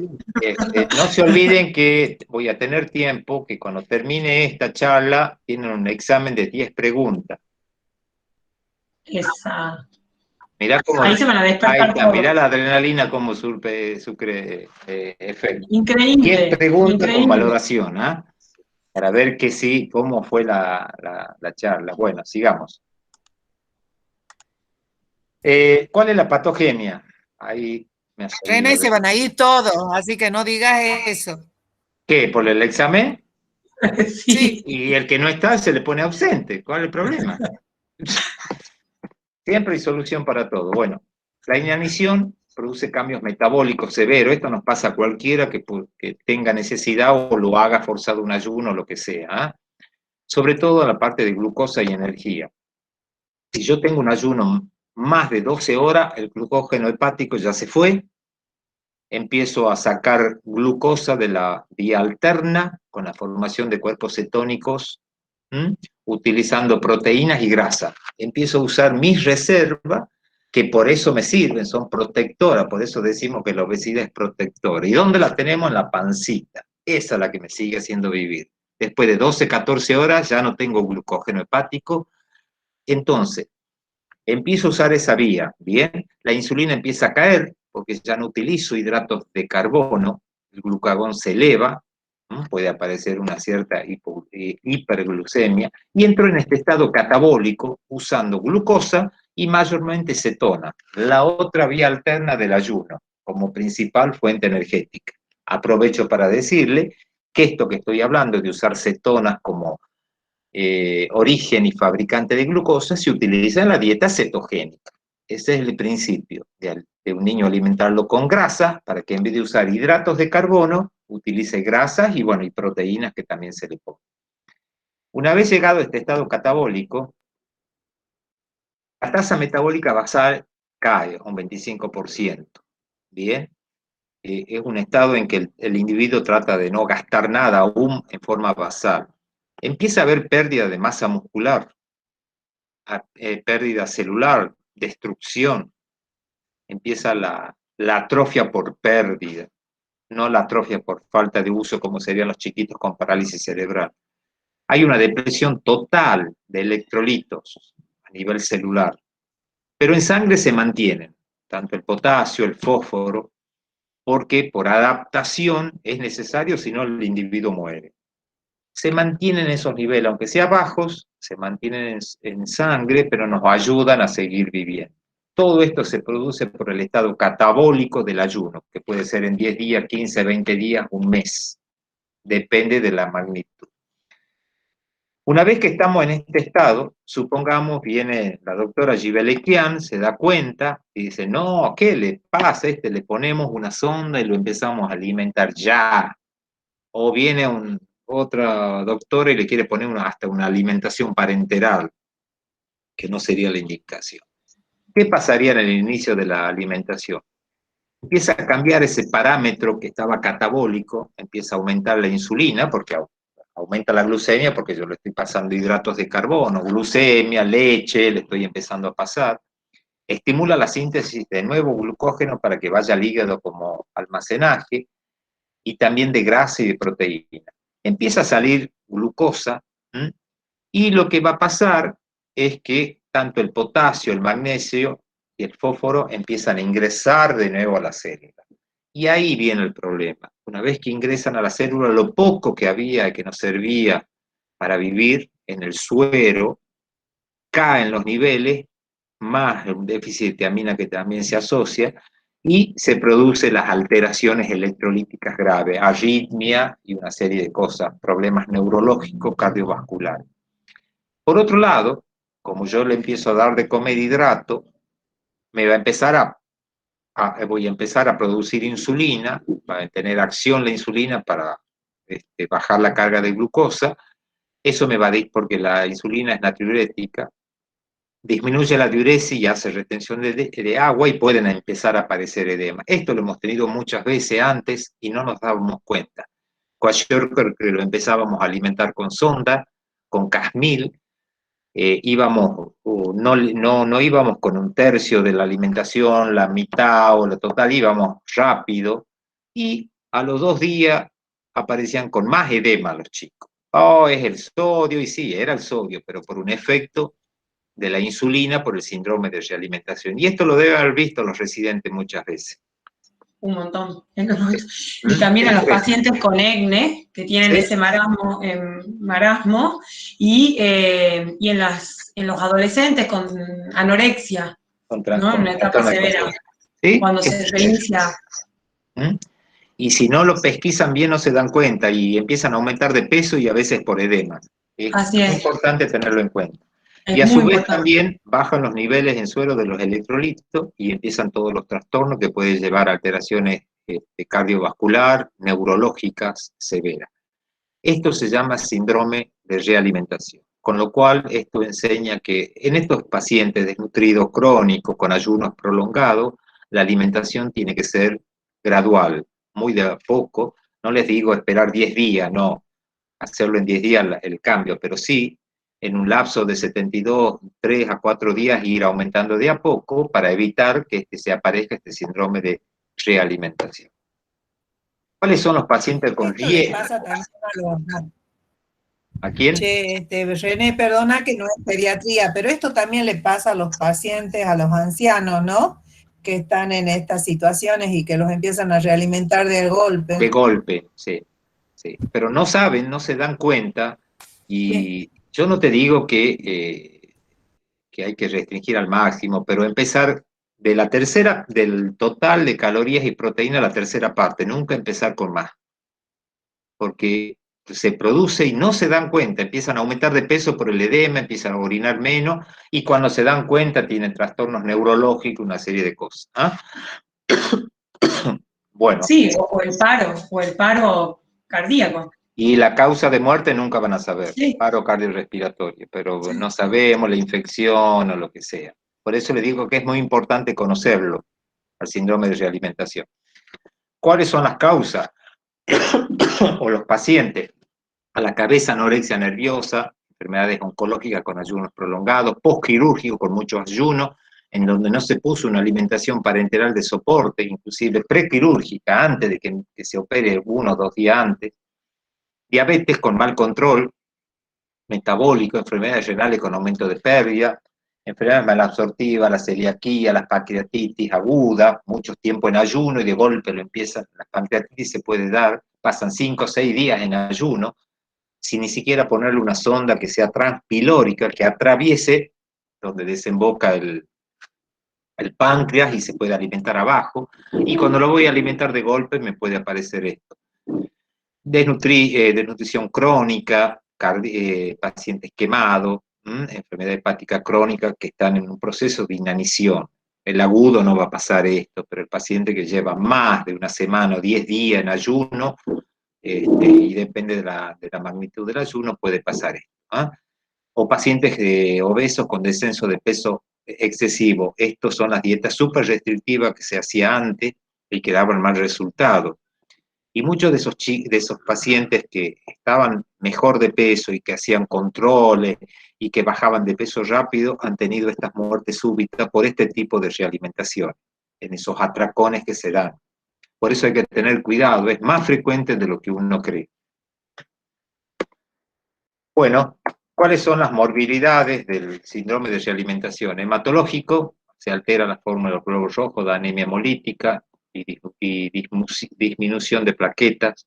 Neuromuscular con confusión, parálisis, coma, Guillain-Barré, falla aguda ventilatoria en el sistema respiratorio y bueno, y arritmia, y falla cardíaca y muerte súbita en la parte cardiovascular. Recomendaciones en la conducta. En todo paciente en riesgo, siempre hay que determinar los electrolitos, fundamentalmente potasio, fósforo, calcio y magnesio. Bien, iniciar con una alimentación con un bajo aporte calórico, 1/3 les diría lo recomendable, y ir progresando lentamente, controlar signos y síntomas, saber qué puede darse y monitorear los niveles de los cuales hicimos la toma inicial. Se puede clasificar en riesgo del paciente de acuerdo al peso talla, el gran compromiso de pérdida de peso que ha tenido, o los niveles alterados de estos electrolitos que le digo. Bien.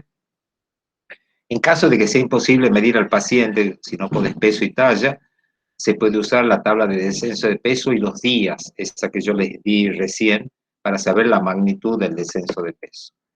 Esta es la clasificación de los pacientes: bajo riesgo, riesgo moderado y alto riesgo, en cuanto se hace el tamizaje del paciente de desnutrido agudo, y se puede implementar la terapéutica, que esto no lo voy a leer, va a depender de cada paciente, pero lo pueden tener para leer. ¿Bien? Se necesita un manejo de un especialista en nutrición, sea profesional o sea licenciado en nutrición, lo puede manejar perfectamente, conociendo las cantidades de calorías, requerimientos y en forma progresiva aportar. Ahí están algunas tablas de aporte, si el paciente es de bajo riesgo o moderado severo, la cantidad de calorías, aportar. Yo les digo, en la práctica, empezar siempre con 1/3 de las calorías totales y en las 48 horas aumentar a la mitad y a las otras 48 horas o al otro día aumentar el total. Darle tiempo a la adaptación del organismo para el tratamiento de recuperación nutricional. La fórmula se elegirá de acuerdo al paciente y a la patología, ya estamos en lo mismo. Habrá fórmula sin lactosa, se usará hidrolizado, va a depender del diagnóstico inicial del paciente y de la presencia o no de atrofia intestinal. Bien. Estos son los síntomas y signos y las alteraciones que se producen, lo tienen para leerlo. Interviene siempre el fósforo y el potasio a la cabeza, son los que más alteraciones metabólicas producen, y todos los fallos cardíacos, respiratorios y neurológicos. Potasio y fósforo a la cabeza.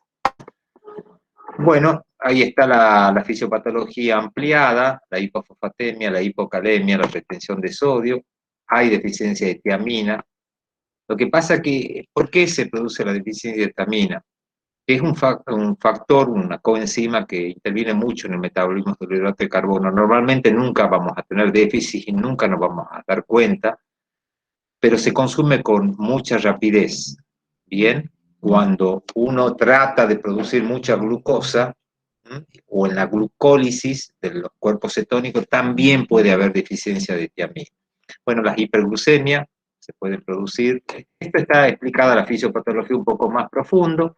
Ahí están las correcciones, que esto está copiado de la guía del Garrahan, que no quiero entrar en detalle, hay que tener la mano por las dudas y leerla, no hace falta que la leamos ahora porque son cálculos matemáticos y de acuerdo al nivel de caída del fósforo o del potasio tengo que usar. Bien, ahí está otra tablita, corrección del fósforo, que es lo que más interesa, endovenoso y vía oral. Los controles del tratamiento, los electrolitos que corregimos, fundamentalmente y la glucemia, y nada más. Bueno, ¿qué quieren que sigamos ahora? ¿Qué les quieren? ¿Las dietas? ¿Ve que si va a alcanzar el tiempo? Confíen en mí, confíen. Siempre, no, siempre. No parece, no parece. ¿Cómo Dale, que no? dale, falta. No parece. ¿Cómo que no? Bueno, ¿quieren que hablemos de las dietas veganas y vegetarianas? Pasamos de realimentación y muerte súbita a las dietas, bueno. Así somos.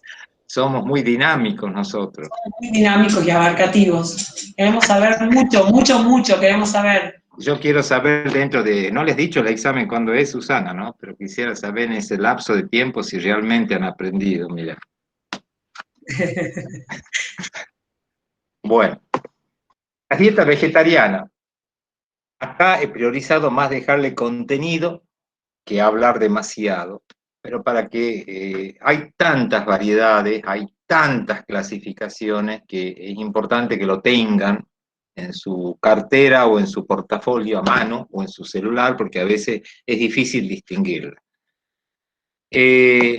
Esto fue definido hace mucho tiempo como una filosofía de vida, así empezaron las dietas vegetarianas, aparte de la ternura hacia los animales como una filosofía de vida, así empezó.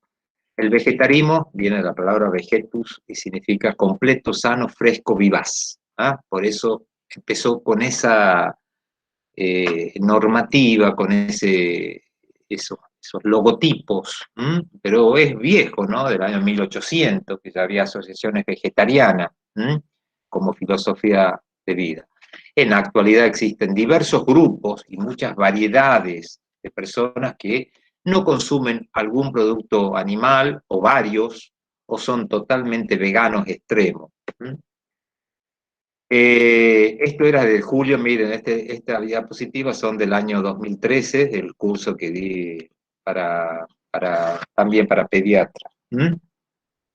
Está el cartelito ahí de la vaca, no hay que comer carne, que no las maten, bueno, todo lo que entra, que no quiero entrar en las connotaciones ni religiosas ni morales, simplemente limitarme a ver cuál es el problema de las dietas vegetarianas. Están los veganos o vegetarianos totales, excluyen todo tipo de alimento de origen animal, no solamente carnes, sino me refiero a leche, a huevo, a pescado, a pollo. Solamente consumen legumbres, granos, frutas secas, semillas. Estamos hablando del Homo sapiens en los primeros tiempos, cuando era un Homo sapiens recolector, ni siquiera cazaba. Por supuesto, su cerebro era pequeño porque no había proteína de origen animal. Así son los veganos o vegetarianos totales. De todas maneras, como filosofía de vida, y si ellos creen así, es importante lo que uno piensa y apoyar. Si uno piensa así, bueno, son sus decisiones. Poseen creencias de un fuerte componente filosófico y se oponen a todo tipo de explotación animal. Porque no solamente no es comer carne, sino no usar la lana, la piel, los cueros.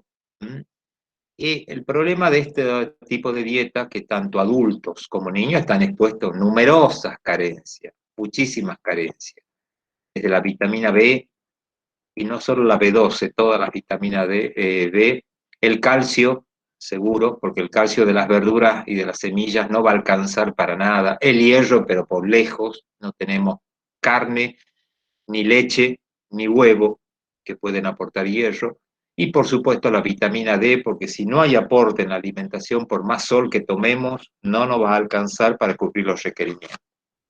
Estos son los veganos extremos, en el extremo de este tipo de dieta. Después tenemos los ovo-lacto-vegetarianos. Estos son los veganos buenos, dentro de todo desde el punto de vista nutricional. Restringen solamente carnes, pero tienen permitido los lácteos y el huevo.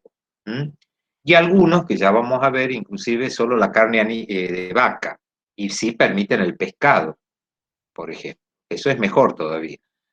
Este tipo de dieta, dentro de todo, en el adulto no hay ningún problema, y en el niño estaría limitado a algunas cosas, pero dentro de todo es la dieta que menos daño podría producir en la alimentación infantil.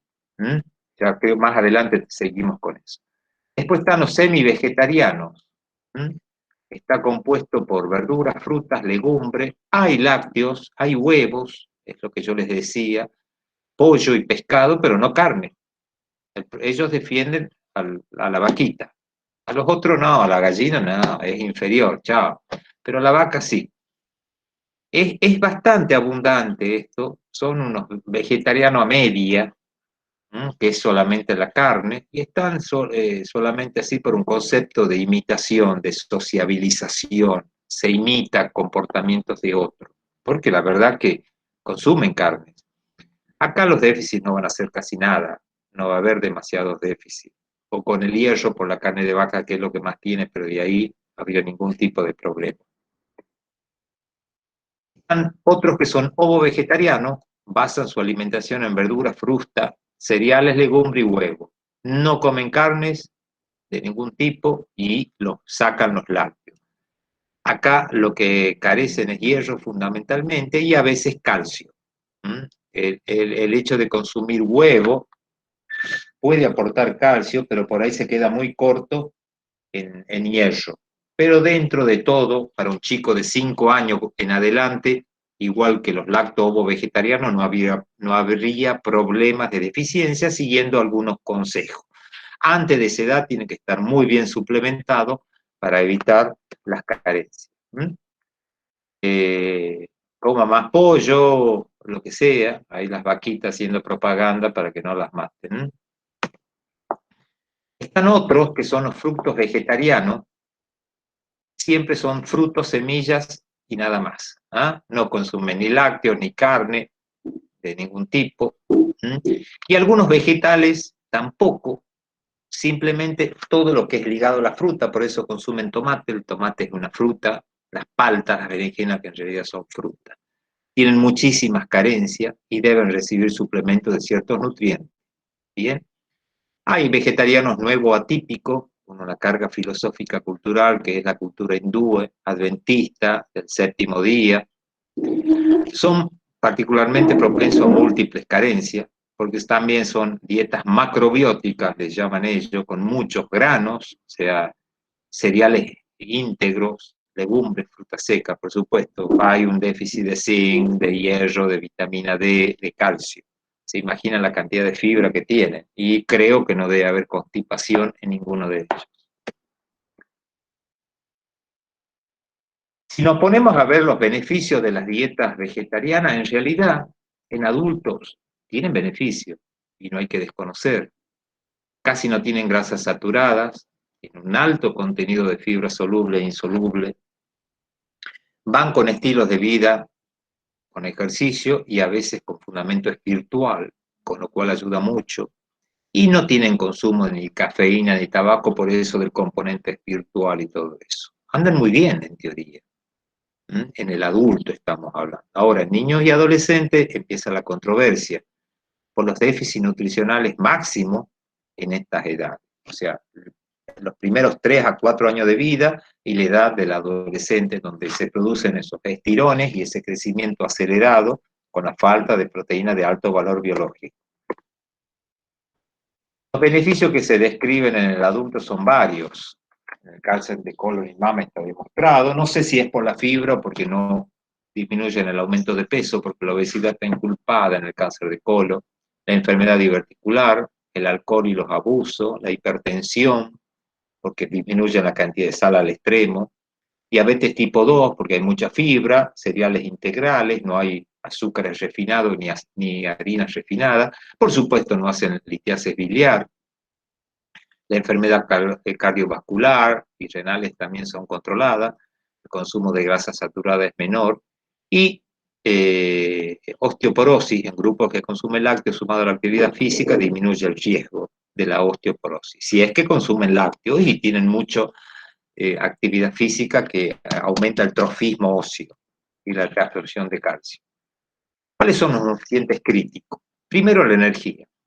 Un niño en donde se pone mucha fibra el primer y segundo año de vida, en donde la cantidad de fibra por la cantidad en sí del plato me desplaza a otro, yo ya estoy con una dieta hipocalórica. Eso es importantísimo, reducción de energía. Bien. Otra es la reducción de proteína, porque si bien comen proteínas vegetales, no tienen todos los aminoácidos esenciales y la proteína de alto valor biológico. Es otro limitante importante en el niño. Si no tengo energía y a veces no tengo proteínas, imagina el daño que puedo producir. Muchos de ellos hacen combinaciones de cereales. Estoy hablando de chicos más grandes o adultos, y de esa forma podríamos reemplazar la cantidad de proteína haciendo mezcla de cereales. Por ejemplo, algunos usan mucho la mezcla de trigo y avena con frutas y verduras. U otras mezclas que desconozco, pero haciendo combinación por los tipos de aminoácidos que tiene cada cereal y proteína, podría llevarla dentro de todo una persona adulta. No estoy hablando de un niño, pero tiene que tener un buen asesoramiento nutricional. Bueno, el hierro siempre queda bajo, no se cubren las recomendaciones, por un lado, por la falta de hierro, pero aparte la cantidad de fibra que tiene va a evitar que el hierro de buena disponibilidad se absorba. Bien, seguramente también están bajo el ácido fólico a la par del hierro, que viene con esas anemias mixtas, ferropénica, microcítica y macrocítica, que es con la anemia megaloblástica. Los adultos no se demuestra mucha deficiencia de anemia, pero disminuyen los depósitos en situaciones especiales, con lo cual el hierro rápidamente cae ante ciertos cuadros infecciosos y cae bastante, a diferencia de la persona que tiene un aporte de hierro mejor. Bueno, ahí están los tratamientos que se puede usar en cuanto a las harinas que se puede usar o tomar directamente el comprimido, el sulfato ferroso en combinación siempre con el ácido fólico y algo de la B2 y la B12. El zinc es otro limitante. No se olviden que el zinc, aparte de la parte inmunológica, actúa en el crecimiento del niño, y aparte para ser absorbido necesita de poca fibra. y da una serie de alteraciones, pero lo más jodido es la falta de crecimiento. La fuente de zinc, si bien son semillas, lentejas, calabaza y girasol, lo más importante son, esto es para los vegetarianos, lo más importante del zinc está en la carne, está en el huevo, y cuando no consumen tienen que apelar a esta fuente de zinc que no tienen mucha fibra y seguramente no hay buena absorción. El calcio es otro deficiente, no nos olvidemos la fuente de calcio, leche materna, leche de vaca fundamentalmente, yogur, y después tenemos algunas almendras, nueces, el brócoli tiene mucho calcio, igual que el coliflor. De todas maneras, va a haber deficiencia seguro en los pacientes que son vegetarianos. Puede haber deficiencia de la B2, de la B12, siempre hay deficiencia con anemia megaloblástica que se suma a la del fólico, eso es casi seguro. Porque las fuentes son de origen animal o sintetizada cuando no hay fuente por las bacterias del colon, ¿se acuerdan? De acuerdo a la flora intestinal de cada persona. Puede haber nutrientes críticos y sí, algunos ácidos grasos, si bien no comen carnes y grasa saturada, muchos alimentos que dejan de comer el mismo huevo y leche, hay algunos ácidos grasos poliinsaturados y monoinsaturados que están en deficitario. Eso no sería un problema porque combinando aceites de buena calidad, el vegetariano podría suplementarlo. Acá no habría tanto problema con los ácidos grasos si usan el aceite. Ahí está el uso de los aceites. Se acuerda que hablábamos de la canola, hablábamos mucho del aceite de oliva, el aceite de soja también anda bien, nada más que el aceite de soja, el gusto que tiene, no es muy recomendable, y ahí están los porcentajes de los ácidos grasos que importa, el linoleico, el lilolénico y los monoinsaturados. Puede haber taurina y carnitina, esto es más raro, porque hay adaptaciones que se puede llegar a producirla, pero está descrito.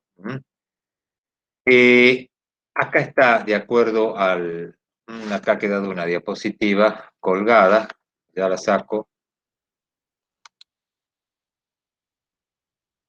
que de acuerdo al tipo de vegetarismo y los alimentos excluidos, los déficits, fundamentalmente hierro y vitamina D.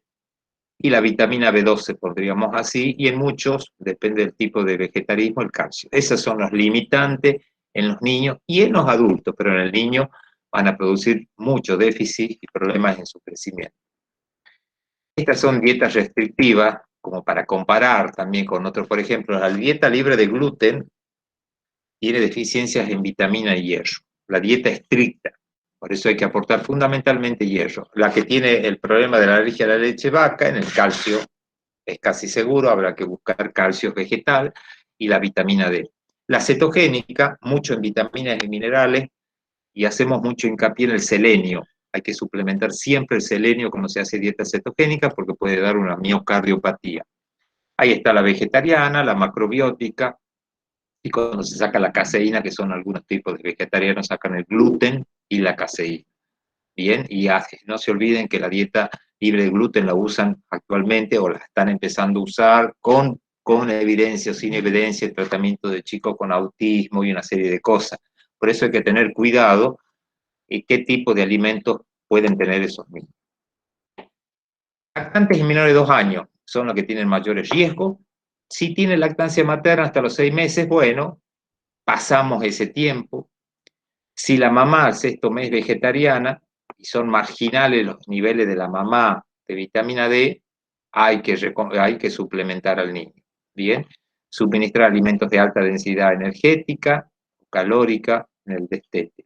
Y para alcanzar los requerimientos de vitaminas y minerales, las dietas vegetarianas tienen que ser muy altos los volúmenes para que una verdura, más la semilla, más el brócoli y todo, y un cereal me den la cantidad de calorías y de micronutrientes necesarios. Los riesgos de no seguir los consejos son severos, incluyendo el daño. Eso es con la vitamina B12. Y ahí están las fuentes de vitamina B12 que los vegetarianos, muchos de ellos, no consumen. Pescado, ácido fólico, huevo y carne. Ahí están lo que tienen vitamina B12. Acá están las fuentes de animales con vitamina A. En esto no se da tanto, pero el hígado el aceite de pescado, el bacalao, que tampoco lo tomamos nosotros, la leche fundamentalmente, y el huevo serían nuestra fuente de vitamina A y de retinol. Y alguna fruta, en donde los carotenoides se transforman después en retinol. La zanahoria, el tomate, por eso dice, come mucha zanahoria para que tenga buena vista, y tiene una miopía terrible, pero bueno, sigue comiendo zanahoria. La vitamina D, no se olviden de los lácteos y la luz solar. Fundamentalmente todos los chicos deberían estar expuestos. Y de acuerdo a dónde viven, una cosa es vivir en la Patagonia, otra cosa es vivir en Tucumán, se habla de media hora ante la luz directa del sol, incluyendo el verano, por la vitamina D. Bueno, esto ahonda un poquito más de acuerdo a la edad de los chicos, pero todos son deficientes en lo mismo. Esto es una pirámide que debemos tener en cuenta para la suplementación, sobre todo en los niños, como para recordar y suplementar, que los vegetarianos no tienen. Esto son una pirámide de reemplazo, cómo suplementar en esos chicos. Por supuesto, para hacer esto hay que estar leyendo, hay que investigar bien y tratar de diagnosticar qué tipo de dieta usa y cuáles son las carencias para poder suplementar. En los adolescentes, los nutrientes críticos siguen siendo lo mismo, calcio, zinc y hierro. Y en niñas se ha visto que hacen vegetarismo. Yo he visto 2 pacientes con retardo de la menarca. La verdad que no sé si se debe al vegetarismo, si hay otro trastorno, la verdad que ahí no lo sé. Ojo que algunas chicas retrasan la menarca, la causa más común, los trastornos de conducta alimentaria, porque puede estar encubierto un trastorno de conducta alimentaria con un tipo de alimentación vegetariana. Bueno. Claro, debe ser básicamente por la baja porcentaje de grasa corporal. Claro, es probable que ahí no actúa ahí actúa la leptina y una serie de cosas y deja de menstruar. Bueno. Así es. Los niños alimentados con dieta vegetariana están expuestos a deficiencia de hierro,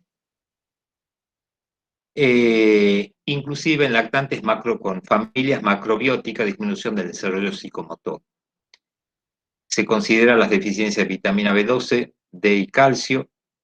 En general, la salud general y desarrollo de estos niños vegetarianos absolutos y parciales parece ser normal, pero se sigue estudiando la deficiencia y creo que a largo plazo puede haber consecuencias.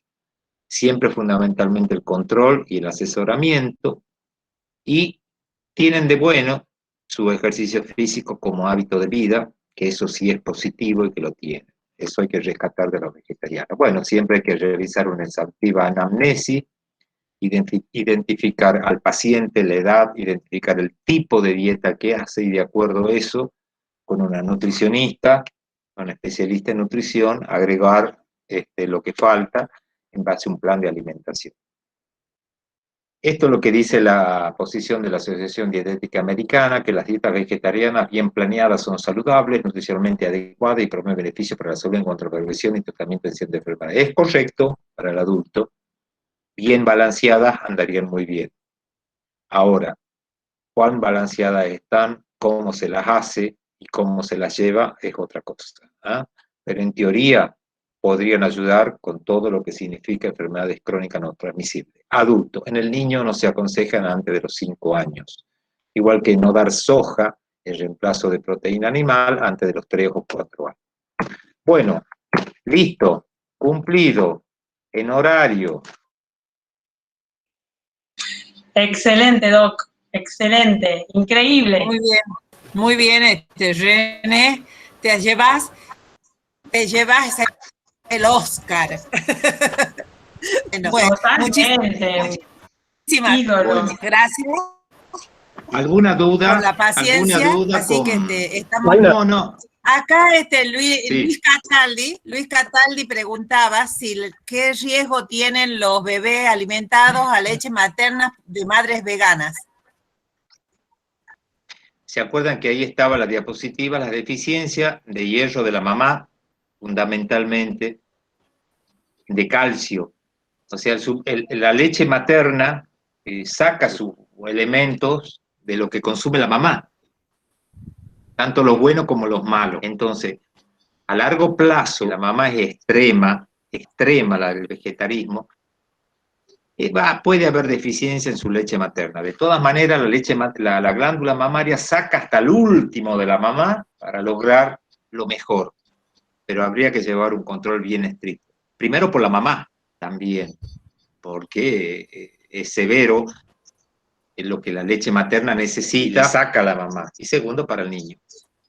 Una buena suplementación en la mamá, ver si no quiere comer carne animal, y bueno, algún comprimido de calcio, de hierro, y habrá que suplementar, porque a veces es muy difícil de cambiar el objetivo de ellos y la filosofía de vida que tienen. Yo he tenido como unos 3 o 4 pacientes, familias de vegetarianos.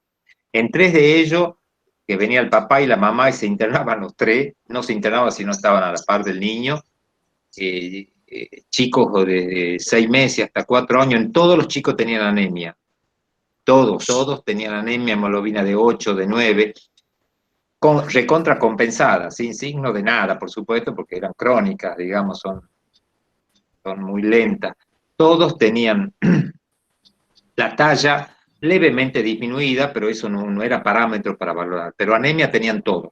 Y después no podíamos usar ni vitamina D, esas cosas, pero empezábamos a suplementarlo y empezábamos a hablarlo y tratar de que los chicos, y había un bebé que le daba el pecho y otro tenía un bebé de 6 meses, y que ya le empezaba a dar su alimentación complementaria en base a semilla, mezcla de papas, zapallo, todo ese tipo de cosas.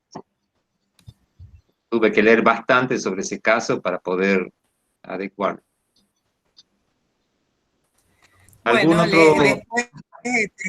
después lees todos los chats, René, porque son todas agradecimientos y de buenas críticas a tu charla, que eso es muy importante para tu autoestima y tu ego. Así que, bueno, muchísimas gracias a ustedes por haber participado. No necesito mucho de eso.